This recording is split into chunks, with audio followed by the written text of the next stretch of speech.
ఆడవాళ్ళు ఎటువంటి వాళ్ళు అంటే వాళ్ళు అడిగిన వెళ్దాం అనుకున్నారు అనుకో, ఎప్పుడు తయారైపోతారో, ఎప్పుడు వండేస్తారో, ఎప్పుడు తుడిచేస్తారో, ఎప్పుడు సగపెట్టేస్తారో తెలియదు. వెళ్ళకూడదు అనుకుందా, నీరసం అంటది అంతే. ఇంక దానికి డెఫినేషన్ లేదు, ఇంక దానికి నిర్వచనం లేదు. మొత్తం ఈ ప్రోగ్రామ్ అంతా ఫెయిల్ అయిపోద్ది. చాలా సైకలాజికల్ మూవల్.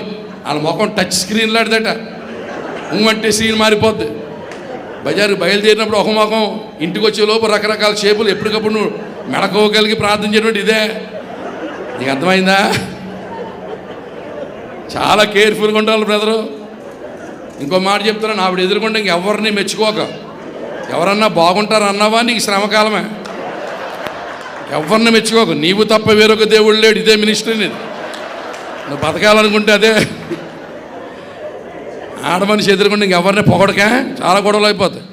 ఎవరు బాగా వండుతారని కానీ అలా బాగుంటుంది అన్నావా, నీ తెచ్చుకున్నావు అనమాట కొంప. కనుక బాగా ఉండి బాగా బతుకానా. మన ఒక ఆయన